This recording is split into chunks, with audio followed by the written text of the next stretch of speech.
What's going on, everybody? Brian here from Brian's Broadcast. I hope all of you are doing fantastic. Today I'm going to do an unboxing and a first impression of the Dior Homme Parfum 2025 edition.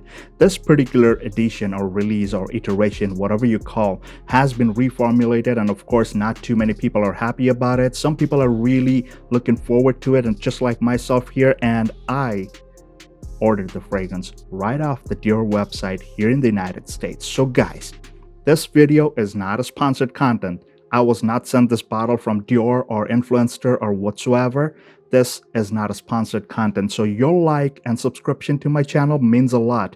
Helps with the channel production and everything. Let's go ahead and show you the beautiful Christian Dior box. Like, if you have never ordered from them, this is the beautiful complimentary gift box that I was offered on the website. Let's put this on the side, and this is the 75 ml Dior Homme Parfum 2025 edition. I'm gonna unwrap this baby and tell you all about it. I'm really curious because the first time I got it, the other one that I have, the Dior Homme Parfum that I have in my collection, it's a 2023 release. So let's find out the differences and similarities whatsoever. So right off the bat, I can tell you the boxes are very much different. So this one has some texture to it. I don't know if you can see it on the phone camera, but this one's a smooth one. It's a matte finish. This one's matte finish too, but it has some texture to it. Take a look side by side. And of course, this is 100 ml size. This is what the bottle looks like. This is the 2023 bottle that I have, 2023 batch. And this is the 2025 brand new release. Let's go ahead, spray this baby and find out what it smells like.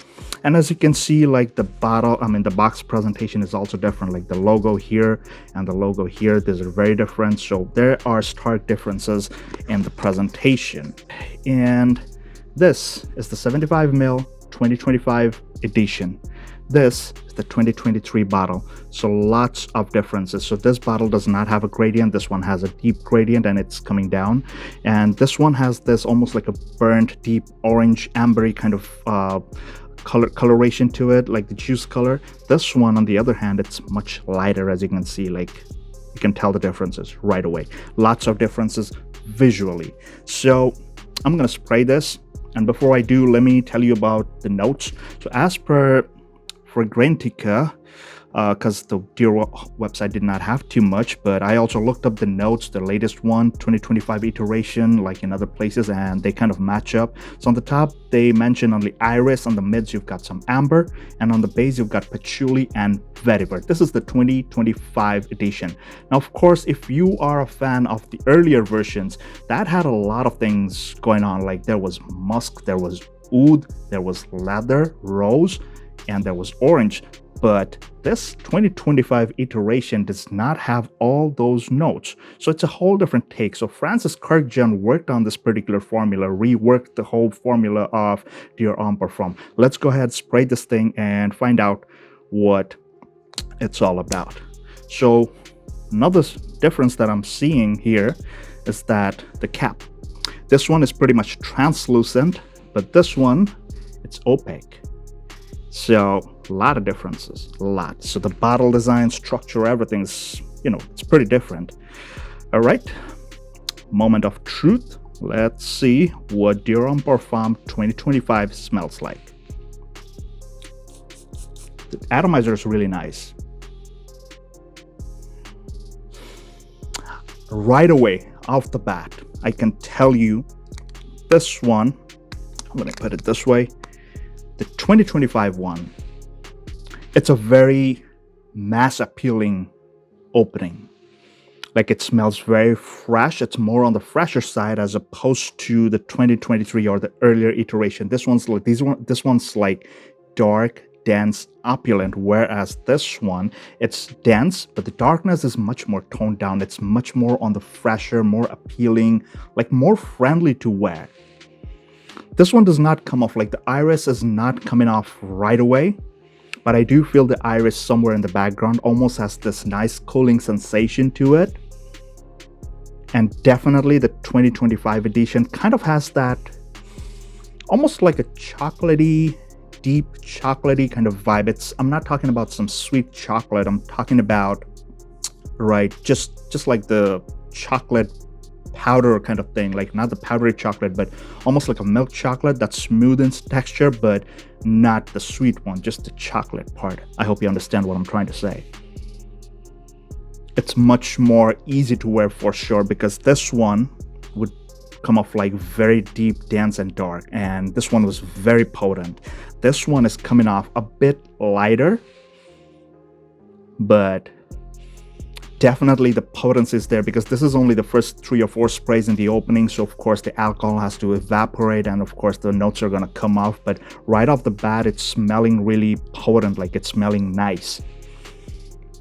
I can feel the layers to it, like there's no fruitiness to it, of course, like it does not mention any fruits, but certainly has that ambery aspect to it, like you can feel it right away. But the iris is not, I wouldn't say it's more lipsticky or too much powdery, because over here on this one, I do feel the powdery part. I mean, the makeup lipstick kind of part is very prominent and dominant on the earlier versions, as opposed to the 2025, which in this one, like it kind of feels like there's slight powderiness. The lipsticky vibe, like the makeup lipsticky vibe is there. It's appealing, but it's not as pronounced. It's not super overwhelming, that much I can tell you, because this one, the earlier one, is very overwhelming at some points, because sometimes it comes off very, you know, like it overwhelms your senses. This one's coming off very easy. I must say, tell you that. The freshness lives throughout. Like, it's nice, but I must tell you one thing. Anybody who's a big fan of the deep, dense, and rich, opulent vibe of the Dior Homme, the original Dior Homme Parfum, you might be really disappointed with this one. But personally, in my opinion, anybody who's starting out, or somebody who cannot tolerate like the old, aged vibe that comes from this one, may really enjoy this one. I personally like this. And in my humble opinion, because I now have both of these versions, so, you know, like whenever I feel like wearing a deep, dense one, I might pull off this one. This one will be more easy to wear, maybe somewhere I'm going like in a close encounter space, or maybe people who might get a bit of a headache from this one, which it does. So I can easily wear this one. I can pull it off with this one. But the best part is that there's kind of like a chocolatey kind of vibe. I'm not sure if there's any oud used in this one, although it does not mention any oud, but I do feel the oud, like a chocolatey vibe coming through. Like some woodiness coming through as well. Like the patchouli, I am not getting any patchouli up front, because of course it's on the base, might take a while to open up, but certainly can feel the vetiver, like a dark, woody kind of vetiver working somewhere in the background. Of course, it's going to take a while, but because I've been smelling so many fragrances, so, you know, I kind of catch the whiff of it. It's nice, actually. It's not bad, but it's just that they are very different now. Anybody who's looking for the answer, yes, the reformulation has happened. Of course, it's too obvious, and they already declared it, and they are very different fragrances. So in my opinion, if you really want to own both of these, they will not be redundant. In my humble opinion, they will be very much different. So that's the 2023 bottle that I have, and this is the latest 2025 edition, Mason Francis Kurkdjian's reformulation from Dior. And in my opinion, this one's smelling mighty nice. I wouldn't say it's bad. It's just that if you are a big fan of the original Parfum, you might be disappointed with this one, but fragrance-wise, they're both beautifully done. So guys, that was my first impression, and of course, please make sure to subscribe and hit the thumbs up button on my contents, because again, this is not a sponsored bottle. I bought this bottle with my own personal money. You want to see the receipts? Do let me know. I'll be more than happy to share receipts. So guys, until the next one, please take care, stay safe, and all the best.